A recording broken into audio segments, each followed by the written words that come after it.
Reporte 100. Este 28 de febrero, el Instituto Mexicano para la Competitividad del IMCO presentó el informe Hablemos de ingresos en los estados. 82% de los ingresos estatales provienen de las transferencias federales. Las entidades federativas tienen poca autonomía fiscal y alta dependencia de las transferencias federales, lo que provoca que pierdan la capacidad de responder a problemas locales de manera focalizada y ágil, especialmente durante crisis económicas, ambientales o sanitarias. En 2020, el año que se revisó, las entidades federativas generaron únicamente 11% de sus ingresos, mientras que 82% provino de la federación y 7% se obtuvo a través de deuda pública. El impuesto más importante para los gobiernos estatales es el de nómina, representó el 65% de sus ingresos por impuestos y en 2020 con un total de 104,826 millones de pesos recaudados. Y para que se dé una idea, el gobierno de Sonora en 2020 tuvo un presupuesto de 67,000 millones, casi 68,000 millones, y lo que recaudó de impuestos estatales de estos 68,000 millones de pesos solo fueron 3,641 millones. 3,641 millones. De ahí la enorme dependencia, y eso que Sonora no es de los estados con los números más bajos de recaudación. Y justamente para platicar sobre esta investigación, Manuel Guadarrama, coordinador de Gobierno y Finanzas del IMCO, está con nosotros esta mañana. Manuel, ¿cómo estás? Buenos días. Hola, buenos días, Juan Carlos. Buenos días a todo el auditorio. Sí, muy buenos para exigir, pero muy malos para cobrar.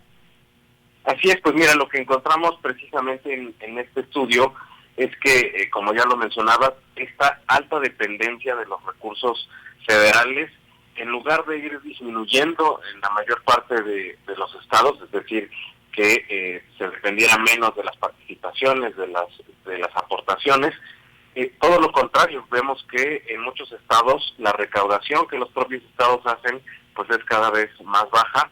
Evidentemente pues son una serie de factores los que están aquí involucrados en esta baja recaudación, pero en general lo que vemos pues es que para muchos estados ni siquiera llegan a este 10% en promedio de recursos propios a través generados de los impuestos, de algunas contribuciones en específico.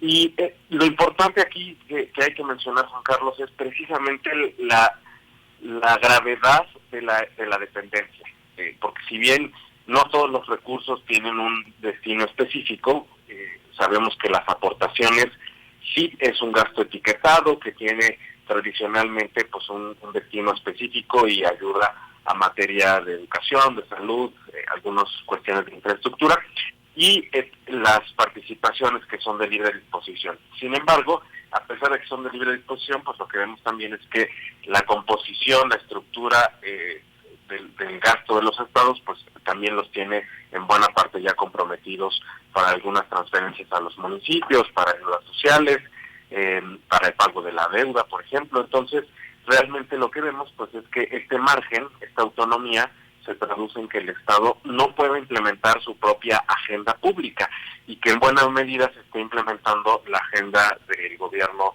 federal que hace las transferencias y particularmente en el caso de la inversión pública. Si sí. Nosotros vemos lo que sucede en materia de inversión pública, igualmente pues la mayor parte de inversión pública en los estados no la hacen los propios estados ni los municipios, la hace directamente la federación, igualmente el 80% de la inversión que hace que hacen los gobiernos la hace el gobierno federal y esto ha marcado en buena medida pues a qué invertimos y no necesariamente es digamos la necesidad que se tiene identificada en una región, en un estado, en un municipio. Lo que hemos visto pues es que prácticamente el 50% de la inversión pública se va a temas de hidrocarburos, a temas de sector energético y una pequeña parte a temas de comunicaciones y transportes. Entonces, pues toda la demás infraestructura social, infraestructura urbana, así que la infraestructura del día a día de la ciudadanía, pues queda bastante protegida y no estamos teniendo los recursos, los ingresos propios para poderlas cubrir. Sí, fue tema polémico pues hace algunos meses cuando un grupo de gobernadores estaba proponiendo modificar el pacto fiscal porque algunos gobernadores en aquel entonces sostenían que era más lo que aportaba, que lo aportaban las entidades de la República que lo que recibían de regreso y que querían revisar el pacto fiscal. El pacto fiscal, pero si los gobiernos estatales son malos para cobrar los impuestos locales, ¿irán a ser buenos para cobrar impuestos que ahorita son federales y que pudieran reconfigurarse en un cambio en el pacto fiscal? Es decir, que, por ejemplo, los gobiernos estatales puedan recaudar el ISR, el IVA, los impuestos que son de carácter federal. Mira, es prácticamente inviable que Sí. lograr este cambio en la coordinación fiscal que actualmente existe. Son muy pocos los estados que tendrían la capacidad administrativa de desglosar los impuestos, porque aquí hay que mencionar que si se saliera un estado, si se reconfigurara justamente en estos impuestos que mencionas, el impuesto al valor agregado, el impuesto sobre la renta, lo que tendríamos es que la federación no pierde esta facultad de cobrar un impuesto al patrimonio y un impuesto al ingreso, el Estado también la tiene, y entonces, al contrario, en términos de administración, en términos de papeleo, de burocracia, pues implicaría que en cada compra se tendría que desglosar todavía más de lo que ya se desglosan los impuestos, una parte estatal, otra parte federal, y si hubiera otra contribución por parte del municipio. Entonces, prácticamente pues es poco viable que se lograran hacer estos cambios. Sin embargo, eso no implica que sí tengamos que revisar el pacto de coordinación fiscal. Digamos, esta exigencia de algunos gobernadores de que se plantearan nuevos esquemas, de que se revisara la distribución de los recursos, es completamente válida. ¿En qué sentido? Son muy pocos los estados que digamos que reciben menos de lo que ellos recaudan, y aquí hay pues una cuestión muy difícil de realmente calcular qué tanto están aportando, qué tanto no, porque pues digamos muchos de los contribuciones de los impuestos son también facultad exclusiva de la Federación. Entonces algunos estados fronterizos, justamente como los estados del norte, Sonora, Nuevo León, Tamaulipas, que se llegaron a pronunciar por esta revisión del pacto fiscal, pues tienen buena parte de sus ingresos también a través de las cuotas y contribuciones de comercio exterior en la frontera. Entonces, pues digamos, esto sí es facultad exclusiva de la Federación, y aquí la Federación tendría el poder de seguir cobrando eso sin distribuirlo. Entonces, digamos, no es tan sencillo esta cuestión. Sí. Pero sí tendríamos que revisarlo, Juan Carlos, es las fórmulas, porque actualmente estamos premiando aquellos estados que tienen mayores niveles de pobreza, de población en pobreza.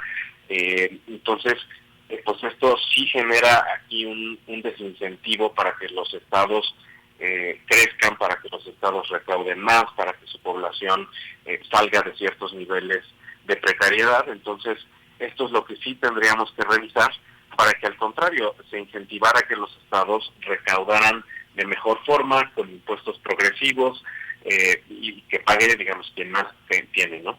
Sí, en el caso de Sonora, ¿qué datos arroja este informe del IMCO? ¿Cómo está Sonora en el contexto nacional?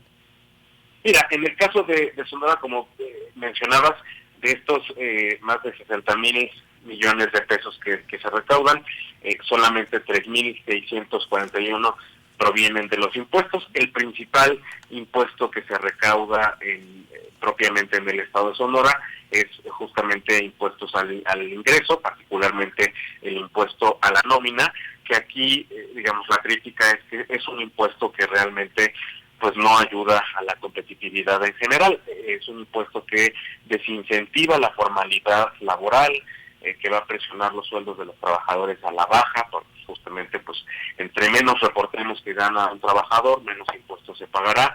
Entonces, en general no es un impuesto que quisiéramos que estuvieran cobrando las entidades federativas. Lo que hemos visto es que pues en lugar de irlo disminuyendo, como es fácil su cobro, porque pues finalmente sí se tiene un registro de los centros laborales, se ha ido incrementando la tasa de cobro en este impuesto. El otro impuesto que también se cobra en el estado de Sonora es el impuesto sobre el patrimonio, 92 millones pesos, en particular tiene que ver con el traslado de bienes inmuebles, la compra-venta de propiedades. Esto ha generado casi 100 millones de pesos al Estado. El impuesto también sobre la producción, el consumo, otras transacciones. Aquí hay impuestos a algunas actividades mercantiles, impuestos también al hospedaje, que si bien pues todavía en algunos estados no representa buena parte de sus ingresos, hay estados como Quintana Roo que prácticamente la mayor parte de más de la mitad de sus ingresos propios provienen de este impuesto al hospedaje. En el caso de Sonora son 24 millones de pesos, y también un impuesto a todo este tema de loterías, de rifas, de sorteos de juegos, que genera 55 millones de pesos. Entonces, digamos, en este sentido, pues sí, Sonora también todavía tiene un margen importante para recaudar de mejor forma. La buena noticia en este sentido es que al menos la dependencia de estas transferencias federales ha permanecido similar que el año pasado, por ejemplo. Se depende en 68%, ha llegado años en los que inclusive está cercano al 79%, 74%. Entonces, en este caso, pues bueno, sí vemos que disminuyó la dependencia. Está dentro del promedio también en términos de cuántos recursos se reciben a través de financiamiento, 10%. Hubo algunos años anteriores en los que llegó a representar el ingreso del Estado a través de deuda el 18%, y pues esto obviamente tampoco era una buena noticia en términos de que se tenía que pagar mucha deuda pública. Sí. En general ahorita está en un balance que no había tenido el Estado en otros años. Estos son datos del 2020 entonces, 2020. Así es. Sí, datos de 2020. Manuel Guadarrama, coordinador de Gobierno y Finanzas del IMCO, muchas gracias por tomar esta llamada. Finalmente te pregunto, ¿dónde podemos leer el estudio, el informe completo? Mira, toda esta información, estado por estado, impuesto por impuesto desglosado, está disponible en la página del IMCO, www.imco.org.mx. Gracias, Manuel, como siempre. A ustedes, buen día. Hasta pronto. Reporte 100.